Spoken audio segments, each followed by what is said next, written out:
Aprendo en Casa. Hola chicas y chicos de todo el Perú, soy Jimena Lindo y esto es Aprendo en Casa. Esta sesión de aprendizaje está dirigida a estudiantes de tercero de secundaria. El propósito de hoy será trabajar la competencia de comunicación oral y lo haremos mediante la escucha atenta de la vida y obra de uno de los escritores más notables del siglo XX, Julio Ramón Ribeiro. Probablemente has escuchado hablar de él o has leído algo escrito por él. Ribeiro es considerado el mejor cuentista peruano, lo que no quita, por supuesto, que haya muchas escritoras y muchos escritores por leer y por descubrir, pero Ribeiro siempre será uno de mis favoritos. Te invito a que veamos juntos esta historia, pero antes recuerda tener lápiz y papel cerca porque les voy a dejar dos misiones. La primera, disfrutar del programa, por supuesto, y la segunda, responder a las siguientes preguntas. ¿Qué dice Ribeiro sobre sus personajes? Y sobre qué dice Ribeiro que no quiere escribir. ¿Les parece? Así que atentos y atentas, veamos esta historia.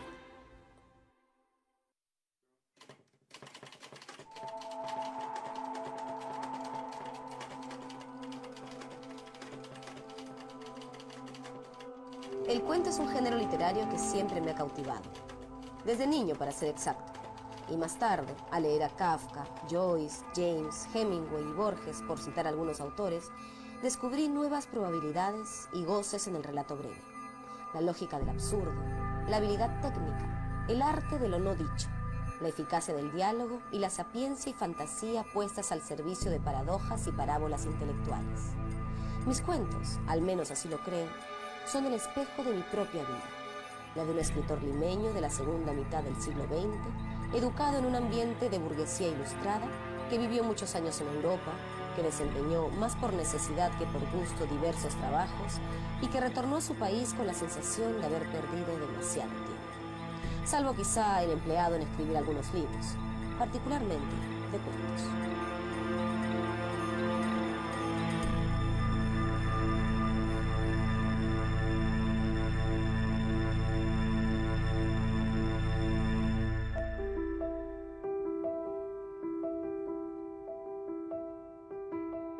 Yo lo conocí en las circunstancias más curiosas porque yo estaba un día caminando en el campus de la Universidad de Texas donde yo estudiaba, en el año 83 probablemente.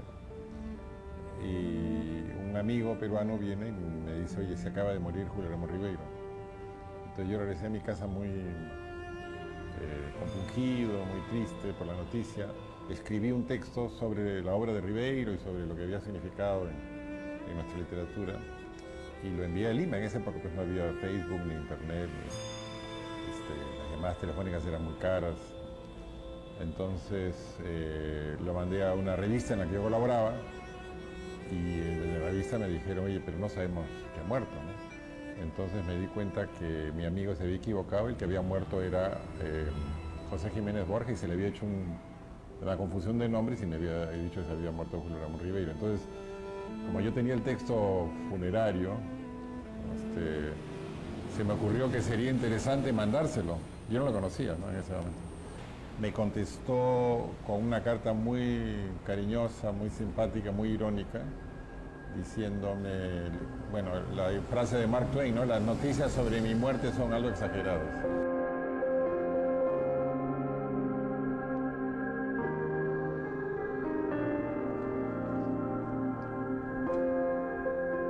Cuentos, espejo de mi vida, pero también reflejo del mundo que me tocó vivir, en especial el de mi infancia y juventud, intentando captar a los oscuros habitantes limeños y sus ilusiones frustradas, escenas de la vida familiar, Miraflores, el mar y los arenales, combates perdidos, militares, borrachines, escritores, hacendados, matones y maleantes.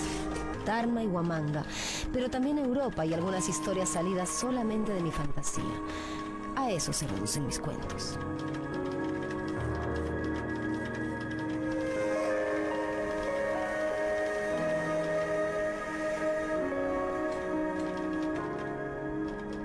Ribeiro destaca dentro de un género que es muy importante, muy querido por los lectores, como es el cuento, ¿no? Ahora, como cuentista, él se nutre de la literatura extranjera, de la literatura francesa, por ejemplo, ¿no? De algunos autores rusos y a la vez también de algunos autores peruanos. Entonces yo creo que Rivero estaba dotado para el cuento, ¿no? Era un contador nato de historias. Y él cuenta que cuando era niño, el papá los reunía, a todos los hermanos, los sentaba y les leía cuentos. Entonces eso despertó en ellos un gusto por la lectura y luego una buena biblioteca fue la puerta de entrada para el mundo de la literatura. Es un escritor de grandes épicas, de grandes gestas, de grandes hazañas. Los personajes de él son personajes sencillos, modestos, marginales. Digamos que lo poco que cuentan en estos relatos es algo que los define, ¿no? Que los ilumina, que nos muestra para siempre quiénes son esos personajes.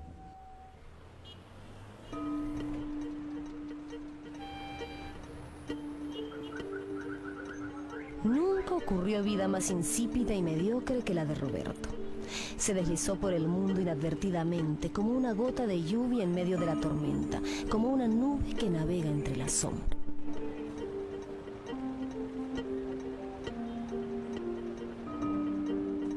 No tuvo una emoción fuerte, ni una aventura imprevista que coloreara la página blanca de su vida.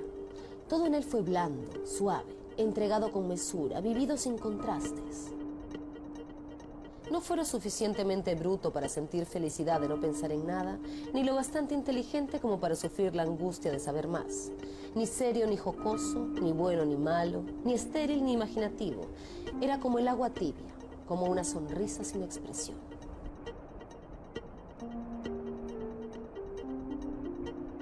Ni siquiera un rasgo de su semblante fue llamativo u original.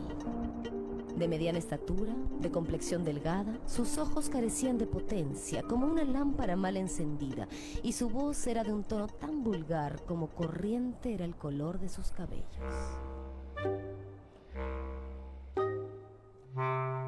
Jamás alguien le consultó una opinión ni le pidió un consejo.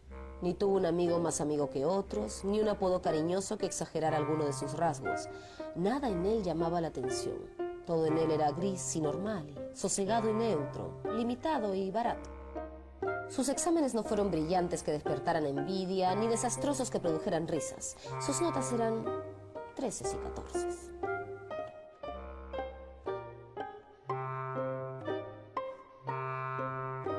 A no ser que lo vieran, no vivía en la conciencia de nadie. No se recordaba de él alguna opinión audaz o algún silencio elocuente, alguna pose elegante o alguna actitud gallarda. Lo que él hacía pronto se olvidaba, como se olvidaban todas sus palabras que solo el viento guardó. De niño en su barrio, palomilló como todo rapaz. Pero a excepción de una pedrada que le cayó en la cabeza y un vidrio que rompió, no le sucedió nada notable como a otros de su edad. Jamás lo mordió un perro, ni lo tomó preso un policía, ni lo atropelló una bicicleta, ni lo maldijo una vieja.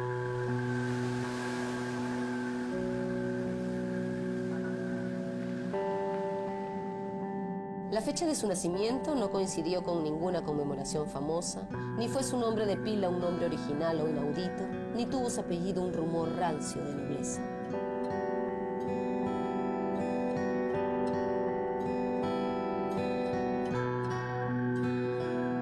No siendo su padre un personaje notable, se vio privado de toda responsabilidad familiar, mas como tampoco descendía de un reo, no tuvo ningún complejo que ocultar.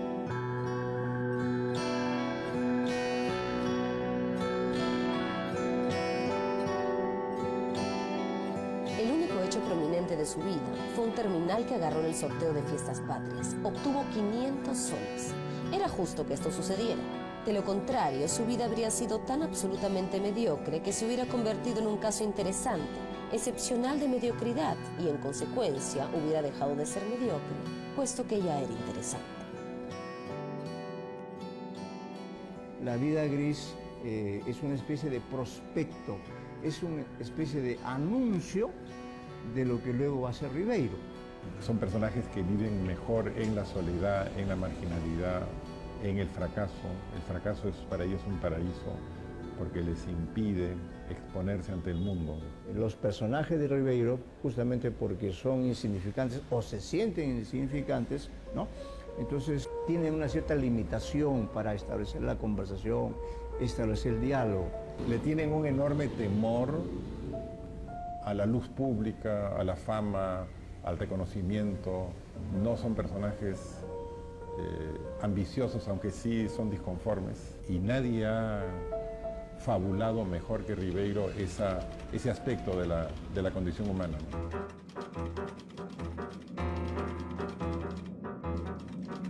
Que mis cuentos, tan variados y dispares, puedan sumados adquirir cierta unidad y proponer una visión orgánica, coherente, personal de la realidad, es algo que no podría afirmar y que tampoco me preocupa demasiado. Así como tampoco me preocupa que mis cuentos no reflejen las mutaciones sufridas por el Perú en los últimos 20 años. Escribir sobre lo actual, sobre lo inmediato, es importante pero no indispensable. Para ello hay jóvenes y excelentes cuentistas, aunque es bueno recordarles, parafraseando a Borges, que la actualidad es a menudo anacrónica.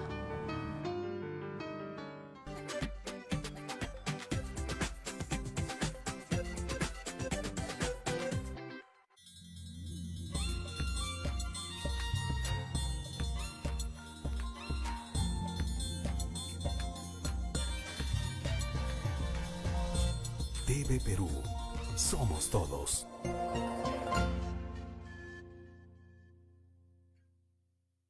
En el próximo capítulo de ¿Por qué somos así? El COVID-19 ha hecho realidad algo que nadie hubiera podido imaginar.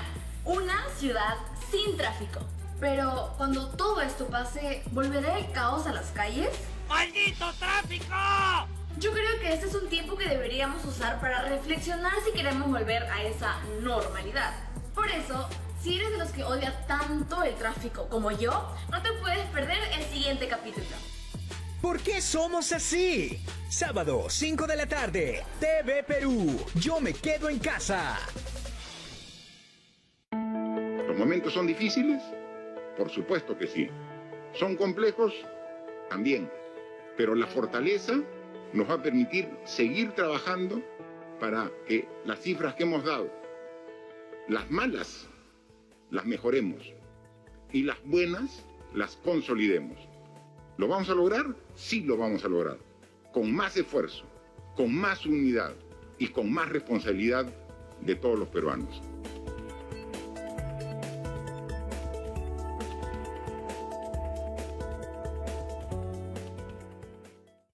Estamos viendo Aprendo en Casa, secundaria.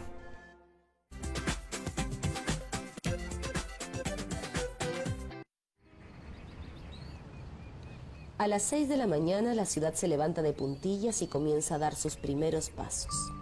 Una fina niebla disuelve el perfil de los objetos y crea como una atmósfera encantada.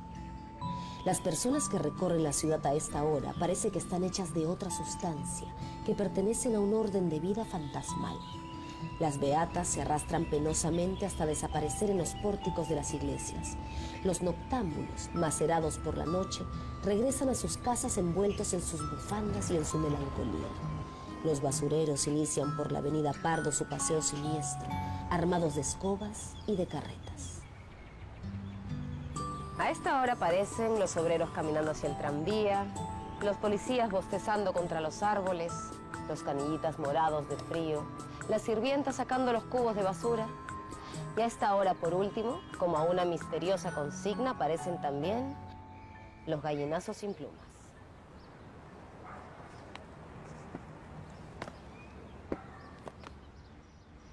Sin duda Ribeiro es un personaje que tiene una gran capacidad de observación, ¿no? Recordemos que cuando él venía a Lima le gustaba caminar por Miraflores, observar, y algunos de sus cuentos parten precisamente de esa posición, es decir, del narrador que observa. Él elige el narrador en tercera persona, es decir, siempre es un narrador desde fuera, un narrador invisible. Todos los personajes son de la clase media o de una clase que está más abajo de la clase media, por ejemplo, en los gallinazos sin plumas. Hasta ahora recuerdo aquella tarde en que al pasar por el malecón divisé en un pequeño basural un objeto brillante, que no era otra cosa que una menuda insignia de plata. Y así empezó el encadenamiento de sucesos extraños que me acontecieron. Lo primero fue un incidente en una librería de viejo, cuando el dueño, que desde hace rato me miraba desde un rincón oscuro, se acercó y me dijo: Aquí tenemos libro de Pfeiffer. Yo lo quedé mirando intrigada porque no había preguntado por dicho autor, el cual por lo demás me era enteramente desconocido. Acto seguido añadió: Pfeiffer estuvo en Pilsen. Debe usted saber que lo mataron. Lo mataron de un bastonazo en estación de Praga. Y dicho esto, se retiró hacia el ángulo de donde había surgido y permaneció en el más profundo silencio.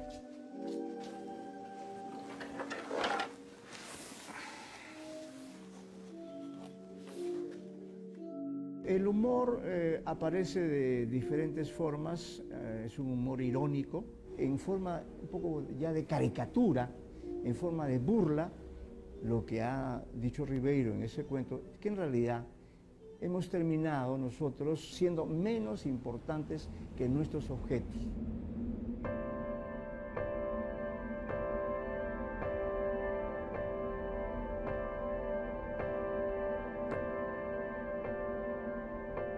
Siempre he sido aficionada a las artes ocultas. En realidad porque mi padre estuvo muchos años en la India y trajo de las orillas del Ganges, aparte de un paludismo feroz, una colección completa de tratados de esoterismo.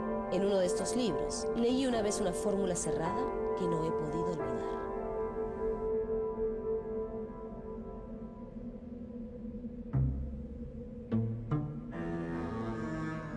Todos tenemos un doble en las antípodas, pero encontrarlo es muy difícil, porque los dobles tienden a ser siempre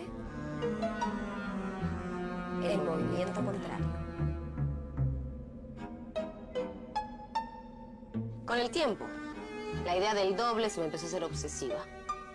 Me di cuenta que las antípodas de donde yo estaba correspondían a la ciudad australiana de Sydney. Y recordé que tenía una tía lejana viviendo en Melbourne y que podía ir a visitarla. Y así, 1000 ideas descabelladas más fueron surgiendo. Cuando aterricé, me di cuenta de lo absurda de mi determinación. Quise volver en el mismo avión y hasta me enteré de que mi tía lejana hacía años había muerto. Luego de un largo debate decidí que después de tan fatigoso viaje era mejor quedarme unos días. Me quedé 7 semanas. Yo creo que lo que Ribeiro nos quiere decir en realidad es que no hay una verdad universal, no hay una verdad absoluta. Creo que la idea de su obra es que toda nuestra percepción del mundo está hecha de mosaico de retazos, fragmentos, y que estos no tienen coherencia entre sí. Las historias de los cuentos deben entretener, conmover, intrigar o sorprender. El estilo, por otro lado, debe ser directo, sencillo y sin ornamentos. Dejemos eso para la poesía y la novela. El cuento debe, por otro lado, solo mostrar, no enseñar. De otro modo, sería una moraleja.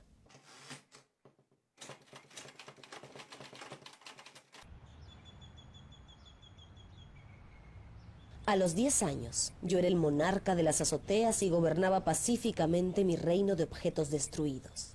Las azoteas eran los recintos aéreos donde las personas mayores enviaban las cosas que no servían para nada. Se encontraban allí sillas cojas, colchones despanzurrados, maceteros rajados, cocinas de carbón, muchos otros objetos que llevaban una vida purgativa a medio camino entre el uso póstumo y el olvido. Entre todos estos trastos yo erraba omnipotente, ejerciendo la potestad que me fue negada en los bajos. Podía ahora pintar bigotes en el retrato del abuelo, calzar las viejas botas paternales o blandir como una jabalina la escoba que perdió su paja. Nada me estaba vedado. Sin embargo, en los linderos de mi gobierno había una zona inexplorada que siempre despertó mi codicia. Varias veces había llegado a sus inmediaciones, pero una alta empalizada de tablas puntiagudas me impedía seguir adelante. Yo no iba a permitir que un accidente natural impidiera mis planes de expansión. Ribeiro comenzó publicando libros con títulos específicos, ¿no? La Guineazú sin plumas, Cuento de circunstancias, Las botellas y los hombres, 3 historias sublevantes. Pero cuando llega la década del 70 y ve Ribeiro que sus libros en realidad sí han tenido una aceptación, le han dado popularidad, entonces él tiene una decisión. De ahí en adelante, va a seguir publicando cuentos ya dentro de una suerte de colección. Entonces busca un nombre y ese nombre es La Palabra del Mudo. En la introducción de La Palabra del Mudo, Julio Ramón Ribeiro advierte que el cuento debe contar una historia, de preferencia breve que pueda ser leída de un tirón. No hay cuento sin historia, y el lector debería, a su vez, ser capaz de contarla. Esta historia puede ser real o inventada.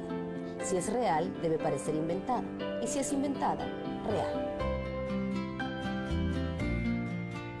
Un personaje de un cuento hace una acción en la que le aparece su destino, en la que aparece su identidad, en la que aparece quién es él para siempre, ¿no? Y que eso es lo que hace un gran relato, que sintamos que en unas pocas páginas vemos 1 o 2 episodios en la vida de un personaje que nos hace pensar o nos hace sentir que lo conocemos.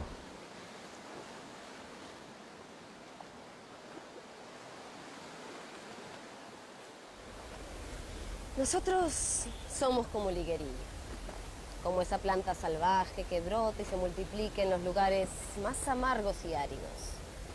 Mírenla cómo crece en el arenal, en los cantos rodados, en las acequias sin riego, en los muladares.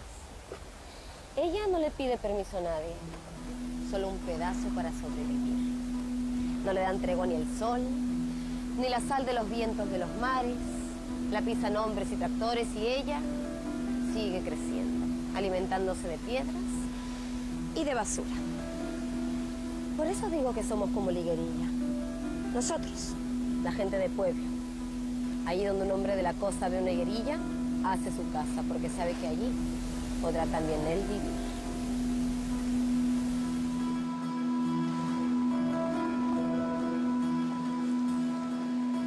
Conforme uno va leyendo más a Ribeiro, se va apasionando. Pues Ribeiro te apasiona, pero a la vez le da al lector una sabiduría de vida, como ocurre con sus grandes cuentos.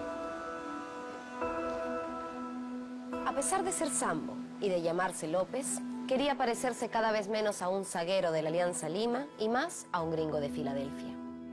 La vida le enseñó con los años que para triunfar en una ciudad colonial debía saltarse los pasos intermedios y antes que parecer un blanquito de aquí, debía parecer un gringo de allá. Durante todo el tiempo que lo conocí, se dedicó a deslopizarse, desambarse y americanizarse antes de que le cayera el huaico encima y lo convirtiera para siempre en un conductor de colectivo o en un portero de banco. Para eso, tuvo que matar al peruano que llevaba adentro y copiar cada cosa que veía en los gringos que conocía. Pero no nos adelantemos. Precisemos que se llamaba Roberto, que años después se le conoció por Bobby y que en los últimos documentos oficiales figura con el nombre de Bob. En su vertiginosa ascensión hacia la nada, fue perdiendo en cada etapa de su vida una sílaba de su nombre. Todo empezó una tarde en que los blanquiñosos del barrio nos juntamos a jugar pelota en la Plaza Bolognesi. Eran las vacaciones y los muchachos de los chalets vecinos nos juntábamos a ver qué hacíamos con esas interminables tardes de verano. Roberto también venía a la plaza, a pesar de ser de un colegio fiscal y no vivir en un chalet, sino en el último callejón del barrio. Venía a ver jugar a las muchachas y a ser saludado por algún blanquiñoso que lo había visto crecer y que sabía que era hijo de la lavandera. Pero sobre todo, Roberto venía a ver a Queca. Todos estábamos enamorados de Queca, que había sido elegida por segundo año consecutivo reina de la representación de fin de curso. Fue una fatídica bola la que alguien arrojó esa tarde y que Queca no llegó a alcanzar y que rodó hacia la banca donde Roberto, solitario, observaba. Era la ocasión que esperaba desde hacía tanto tiempo. De un salto aterrizó en el césped, gateó entre los macizos de flores, saltó el seto de granadilla, metió los pies en una acequia y atrapó la pelota que estaba a punto de meterse bajo las ruedas de un carro. Pero cuando se le alcanzaba, Queca, que ya estiraba los brazos, pareció cambiar de lente y ver algo que nunca había mirado. Un ser retaco, oscuro, bembudo y de cabello ensortijado. Algo que no le era del todo desconocido, pero que había visto tal vez alguna vez como quien mira una banca o un ficu y se apartó aterrorizado. Roberto no olvidó nunca la frase que pronunció Queca al alejarse a la carrera. Yo no juego con zambos. Estas 5 palabras decidieron su vida. Todo hombre que sufre se vuelve observador. Y Roberto siguió yendo a la plaza, pero su mirada había perdido la inocencia. Ya no era el reflejo del mundo, sino un órgano vigilante que cala, elige y califica. Te ayuda a ver la vida de una manera más sencilla, de una manera más natural. Te ayuda a entender las contradicciones en las que vivimos. Te ayuda a reconocer aspectos de tu propia vida que no habías imaginado, por las razones por las que es necesario leer a cualquier autor, ¿no? Porque te hace vivir más plenamente. Y eso no tiene una recompensa, no tiene un precio, y no hay nada que se lo pueda igualar, ¿no? Leer un libro es vivir de una manera más completa, más enriquecedora, vivir muchas vidas.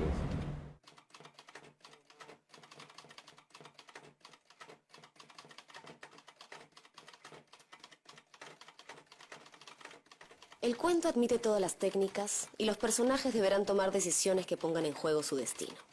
No deben haber tiempos muertos y todo debe conducir a un único final, por más sorpresivo que este sea.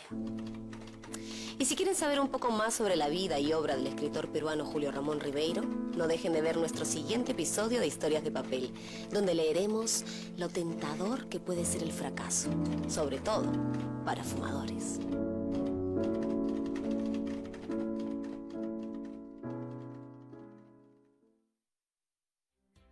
El video que acabamos de ver fue uno de los casi 50 episodios del programa de literatura Historias de Papel que hicimos durante 4 años. Fue el resultado de un grupo de personas que creíamos que a través de la literatura podíamos ingresar a nuevos mundos y conocer más de nosotros mismos. En el caso de Julio Ramón Ribeiro, por ejemplo, hemos aprendido cómo era la ciudad, los efectos de la llamada modernidad y cómo vivían los jóvenes en los 50s y muchas cosas más. ¿Se imaginan cómo era todo? Además, Ribeiro utiliza la literatura para hablar de temas muy crudos y reflexiona sobre cómo la vida no es tan fácil para todas las personas por igual. Quiero aprovechar este programa para invitar a las y los estudiantes a conocer un poco más sobre Julio Ramón Ribeiro y a pensar cómo su obra se relaciona con lo que vemos a nuestro alrededor.